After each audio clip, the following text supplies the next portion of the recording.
Welcome to another episode of War Hero to Superhero, helping military, veterans, and first responders transform their lives from the bedroom to the boardroom. I am your host, Daniel Faust, and I am waving my mouse like crazy. There we go. So we are in the Superhero Battle Room, and we are bringing our last and final guest because you don't want to see guests on Thanksgiving. You're going to be shoving your face of food. So let's go over and shove our minds of wisdom and content. And today we have Danielle McCarthy. She was a Milspouse. She's a Gold Star wife. She's an entrepreneur. She's a mother of 4 kids and just kept pressing on. And you think that's enough as is, but she just keeps rolling and bringing out wisdom and content in the financial world for you to go over and to thrive, but in a different way, in a different spin, like from our other guests. So we're going to bring her in. She's going to tell us her honorary war hero story about her husband, how she transitioned into a Gold Star wife and now is going over and thriving despite all the trials and tribulations. So we're going to bring her in and she's going to share her story. Hey, Danielle, do I have you? I do. I'm here. Daniel, nice to meet you. Nice to meet you too. So again, we'd like for you to go share your overall war hero story. We know you weren't in the service, but yeah, being down in the front of being a Milspouse, that's harder. I did it for like 6 weeks. It was HE double hockey stick. So you have more experience than me. So if you can go share that story, it'd be greatly appreciated. So I am a military spouse. It's past tense. My husband served from 89 to 97. He served both Air Force and Army. He was an Air Force reservist, C-130 mechanic during Desert Storm, Desert Shield, and then jumped plane, as I like to say, and joined active duty military Army. And he was a satellite communications and repair guy. I have an amazing picture of him doing his job. And in 1997, because of injuries and illness sustained during his time, we were medically discharged. And we had 3 of our 4 sons at that point. We were still in our really, really young 20s. I was 18 when I married him. He was 21. We celebrated 25 years of marriage before his death. And that is almost unheard of. For being young, military, 3 young kids at the time, 3 of our 4 sons. I have 4 sons, and then transitioned into being a disabled vet and what that looked like for him, and redesigning our life and recrafting our life from that point forward. And then in 2017, he died on Father's Day unexpectedly. Oh, wow, man, that's a day, man. Right. That's crazy. So how did you go over and deal? Because that's like huge. You just go from everything sort of fine, but like the transition and then so were the kids old enough? I mean, were they at least... all of my sons at the time were 20.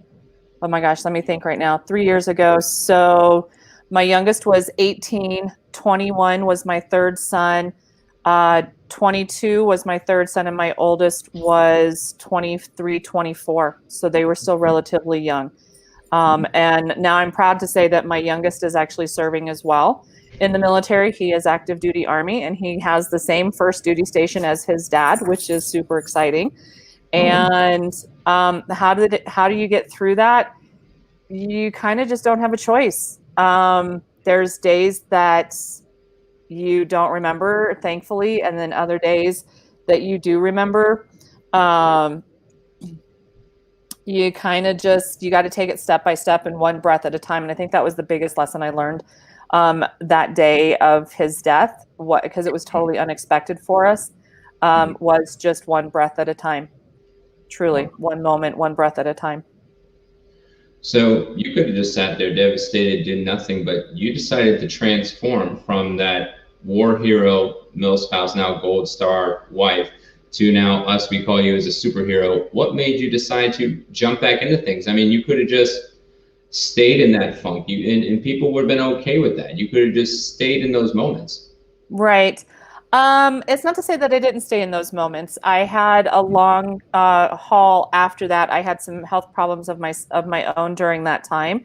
And I wasn't able to work, and I was actually on oxygen full time following a complication coming from a surgery. And you have a lot of time to think, and when everything that you've known has been everything about your life has completely shattered, you have to pick up pieces, and sometimes you let pieces fall. And I've never been one to give up. That wouldn't have done his memory proud, wouldn't have done all that he did during his military career, wouldn't have served him, and it definitely wouldn't have been a model for my 4 sons. And so at that point, my lowest point, I stayed and I kept functioning for my sons, all 4 of my sons, and now have gotten to a point of slowly rebuilding everything, because I was left financially devastated at his death as well, despite doing everything, traditionally what you do to prepare for somebody's death, and what financial professionals will tell you to protect that and gather around that. But at some point you have a choice in life, and you have to decide, do I sit here and wallow in self-pity, or do I kind of keep getting up and moving forward? And there was a point where even if I didn't want to move forward, life kept saying you have to move forward. So you do, right? You kind of just suck it up and drive on and deal with it as it comes at you. Mm-hmm. So why I transformed, I didn't know any other way. Well, as you're going over now, learn that way to go over and do that. How are you helping others to go transform so they don't have to go through the trials that you've gone through? So hopefully they can learn and live from it compared to live and learn. Right. So I did that a couple of ways. I was a certified life coach before my husband's death, and that I think helped a lot. So I have a small coaching business where I life coach people, and I help them transform themselves that way. And then I came into the financial industry after going to an event called Wine, Women, and Wealth. It's an event put out and done by some amazing women of 5 Rings Financial. And as I sat there and was learning, I was just like, wow, this is something I want to do.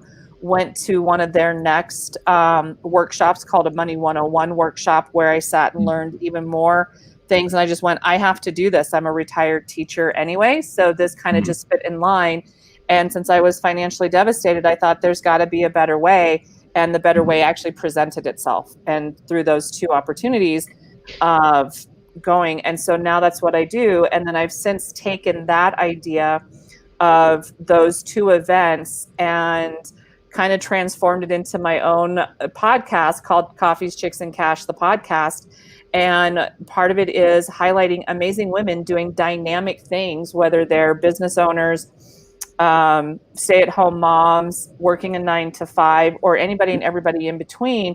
And we have just a conversation about lessons they wish they would have known about money, things that they can change. My latest episode was one called My First Big Girl Job. My guest was a good friend of mine, Jen Arnold, and she's in her young 20s, and she's got her first official big girl job. And that's the way she introduced herself to me when we sat down. And she's like, this is my first big girl job since college. And I was just like, oh my gosh, this is amazing. Would you come on my podcast? And she was like, I don't know what I would talk about. And I'm like, that right there. What is it as a young 20-something that you wish you had known? What do you want to learn? All these things. And let's have this conversation and this discussion. And it turned out really great. And I have women who are starting their own businesses, been in their own businesses, working 9 to 5, working moms, stay-at-home moms, and everybody in between. And we just have a conversation about their amazing dynamic story, what they're doing to transform themselves and the world around them. I also include a little bit of financial education, whether it's teaching people about compound interest, the time value of money, how to save $5 a day, those types of things. And it's been fun. It's been super, super fun doing the podcast. And then what else do I do to transform other people? I actually work with the Veteran Trauma Court here in my local hometown. And so I work with veterans who unfortunately may have made some poor choices since coming out of their career, but helping them financially get back on their feet, helping them learn the finances that maybe they didn't learn previously. So it's taking everything I know and love about education, everything I know and love and am learning in the financial industry, and coupling that with near and dear to my heart, veterans and individuals who have served. And then I also work with a local veteran service center as part of their financial coaching core as well. So again, working with families. I specifically kind of niche into women, but with these two organizations for veterans, it's across the board who I work with. I was just thinking, I was trying to calculate, when do you sleep? That's not the only thing I do. I'm also a court-appointed special advocate here with the local judicial system, and I work with kids in foster care, and I'm their voice in the courtroom. So sleep is, since my kids are older, they're out and they don't need me as much. So it's just me and the dogs. I have a lot of time, and running my own businesses, I can work from home, doing my own thing on my own time, and so I can fill my schedule where I'd like to. And I think part of the biggest thing I learned from my husband when I first met him, and this is what I admired about him, was his just golden heart and this unbelievable heart to give back to people. And we've always volunteered in our community, and these are just other ways that I volunteer in my community, because it's always a community that helped me. It's still a community that helps me, and now I get to give that same support back. That's really cool. I was going to say I might just have to let you borrow some sleep, because I'm like, wow, so many things to do. So hopefully you get the rest of the Thanksgiving holiday. So before we close out and let you go to bed, because I'm just tired, because I was like thinking in my head, I'm like, all those things. So we would love for you to share 3 superhero tactics that you've learned over the years, either through the Milspouse side or through the finances, that you would want the ladies that you are mentoring that they can learn, so they can learn and live compared to live and learn. Nothing is impossible. The word actually says, I'm possible. So even when it feels like it's the darkest of dark nights and you don't know what to do and how to get through it, just know that it's not impossible. Everything is figure outable. It's a great book out there by Marie Forleo as well. As you can see, I read a lot. A lot of them are self-help books. A lot of them are spiritual books. A lot of them are habit books, those types of things. But I think the biggest one that I walk away with is, even when it felt so impossible after David's death, I found that I was possible. So I'm possible. So to flip that thought process around. The second thing to kind of be the superhero tactic would be reach out for help. And I'm the person that doesn't reach out for help. I'm the first person who will run in to help, even if, I will give you the shirt off my back, even if it means I go without. So learning that process, it has been difficult for me, but that's probably one of the biggest superhero things, was when I couldn't even sit on the couch without an oxygen tank next to me. I couldn't even do the most basic of human functions, which is convert oxygen and carbon dioxide. You all of a sudden need more help than you really want to expect or even realize. And so just accept that help when it's offered and just say thank you. That was that. And then the third one is breathe. And in that, have a spiritual practice, a prayer, some sort of that life isn't happening to you, it's happening for you. I'm still trying to wrap my head around how my husband's death happened for me. I'm only 3 years out, and I still struggle with that on a daily basis. Yet at the same time, I see that I'm more myself than I ever was. And I know that he's super proud of me, and I'm proud of myself for how far I've come. So again, that's just knowing that there's a bigger purpose than what you see right in front of you, and just trust the process, trust in whatever that spiritual belief or religious belief is. Yeah, I would totally agree that you seem to become more empowered, because just the things we were talking about before the show, it's just like the average person wouldn't go over and just jump into a podcast, or going over and jumping into a Facebook, and even trying to come on my show in that particular regard. It's like, I commend you going over and being there. And I was just thinking, like, the average breath is every 6 seconds. So it's like 10 times a minute, and we have 1,440 minutes in a day. That's 14,400 breaths. So just appreciating that you're breathing is a huge thing. So I want to commend you on that, because that's hero status. We have so many things that go in our lives, and we could just go over and give up. So I commend you in that, and seeing that just in front of this podcast. And we'd love to go over and share more about this Coffee, Chicks, and Cash podcast. Yeah, so I'm absolutely loving this. I've met some amazing people doing it. When I first started, I went to all of my amazing friends that I have here in my local community and said, hey, would you mind helping me with this podcast? And now it's turned into, oh my gosh, can I be on your podcast? Which is fun because I'm happy to always sit down and have a conversation. And the script writes itself because this amazing woman gets to bring her life story and share what she's learned, what she wished she would have known. And we just have a conversation. And then I get to share a little bit of the financial education piece. And then being a novice podcaster, still scared, still excited, still unsure of myself, I took on a challenge for the month of November to do a podcast a day. And so, yes, and have faithfully been able to do that. And so I called it the Daily Money Shot. And so for the month of November, there's been 30 small little snippet episodes of just a financial topic, a financial concept. I brought on one of my agents and she helped me with it, which brought her some great joy and fun. And I look forward to finishing that out for this month. And I'm already in the process of doing a 31-day challenge for myself for the month of December called Giving Yourself the Gift of Money. And again, it's little 5, 10, 15, maybe 20-minute episodes of how to give yourself the gift of money every single day. Everything from how do you pay off debt, where do you start, how do you start, to, again, saving $5 a day, rethinking the way your money habits show up and how you do that.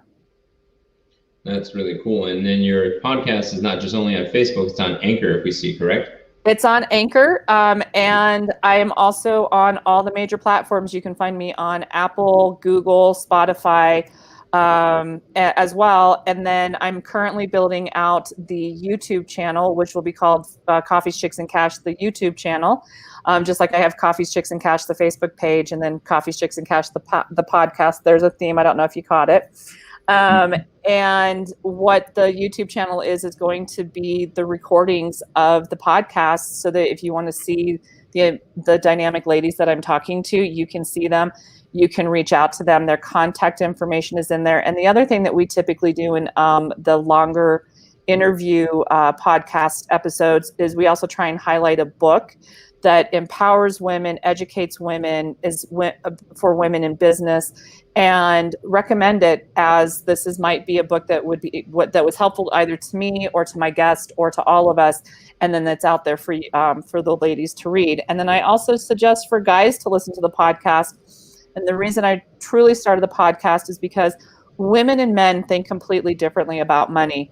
And you would think that, who knew, right? But and the financial industry is only 1% to 2% female, and yet they're still not having conversations. So I highly encourage guys to listen to it to kind of get an idea of like, oh, so that might be what my wife is saying, or my girlfriend expects, or this is why my mom is the way she is, or who knows? But it gives you a different idea of how women think about money and why we think about money differently than guys do. All right, so I'm going to challenge you in this real quick because my wife brought this to me just recently on a financing. When I go out and go shopping, I like to shop, but she doesn't like shopping, but she's always asking me for a surprise as I'm going out. So how does that link financially different between guys and girls? I know I just put this on the fly, but I want to see if you can answer. No, so that's actually a great question. So what she's asking for, so there's a great book out there called The 5 Love Languages, and your wife loves gifts, is what she's saying to you, number one, and loves to have her loved returned to her in the way of a gift. And so you could do something as very simple as even just a single flower or anything like that. Like, you don't have to break the bank to constantly give her a gift. But it's just a way. And I love the fact that you love shopping, because most women do, where most men hate shopping because men are like in, out, done, where women are kind of like, oh yeah, I forgot this. Oh, we saw this is on sale. And we backtrack. But I think that's the biggest thing, is your wife is, wanting more of your love, which is an amazing thing. And how great to be able that she's told you that. And then secondly, don't break the bank to constantly give her a gift. And I wouldn't do it like all the time, because that's what she wants. She wants a surprise, but that's what she's telling you. Yeah, I knew that. I just wanted to see the challenge, because the interesting part is that she doesn't like shopping at all. Like Right. she's the exact opposite. So almost I like the girl attribute of shopping, and she's Right. like, I don't shop, but if you shop for me. Right. And then I would also make sure that you're setting a budget of what that looks like and communicating, that there's a specific part of the budget, maybe it's $5, $10, whatever, but that you set that in the budget so that there's a, communication, and she kind of, and it could just be, it's, your wife's surprises, or it's just an extra little bit added on to, one of the expenses in your budget, so that it's just there. I don't want you to break the bank with it, but I also want you to accommodate it within it. And make it valuable, not just bring a gift to bring a gift, but make it so that it's thoughtful and it presents what it needs to do and brings value to her. Yeah. I plan to do that on a regular basis. We do a monthly anniversary also. It's just very interesting. When she goes out, she asks if I want anything. I'm like, no, because I can go out and swipe it myself. I'm like, I like the experience of doing the swiping. So, Right. But again, that's her way of saying, it's another way of saying I love you. Can I get you something while I'm out?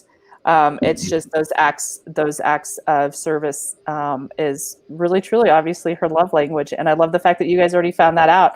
And just keep the communications open when it comes to money, because that's one of the first things that a divorce, one of the number one causes of divorce is about money. And it's because people aren't communicating. And part of it is because women think and feel about money differently than men do, and trying to cross that bridge. Maybe I should bring you on another show during the month to go talk about when we're talking about the bedroom operations, because we do bedroom in the first week. We could go bring you in and talk about how we did money a few months ago, but maybe we can bring it from a different spin. So that'd be really cool. Yep. Awesome.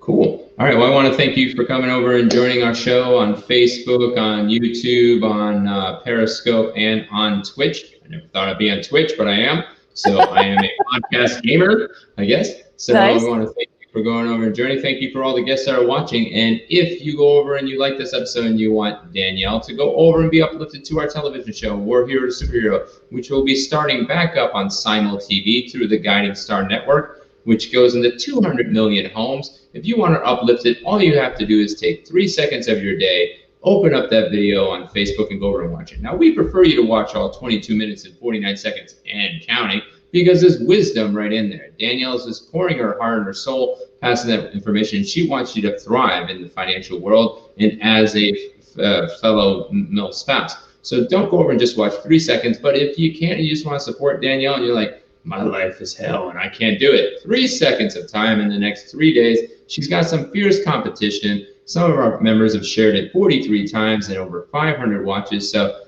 Danielle, the ball is in your court to go over and to make it go viral. And we're fine with viral. We're totally, as long as it's not like COVID viral, we don't want that. But anything else is fine. Exactly. So we want to thank you for joining. And any last words before we punch out? No, just be kind to yourself and be kind to your neighbor, and support your community as much as you can during these times. So thank you so much, Daniel. I appreciate it. All right. Thank you very much for all joining. Thank you all for watching. And we are signing out with our new sponsor and partner. So thank you for joining. Millions of men and women have served this great country. However, over 40,000 veterans sleep on the streets every night. 20 veterans commit suicide on any given day. Veterans have been left without medical services while they suffer from mental illness and addiction. They are dying alone. Join Armory Dog and the Veterans Project to help serve this forgotten community of heroes. Veterans is a place for our men and women who have served our great country, giving them a place to stay and rehabilitate in a safe and positive environment. Please help support the Veterans Project so that these men and women can get back on their feet and find their purpose for living. The Veterans Project will house 10,000 veterans, getting them off the streets, back into society, and utilizing their skills as they once used to serve our great country. Veterans Not Forgotten. Join us now.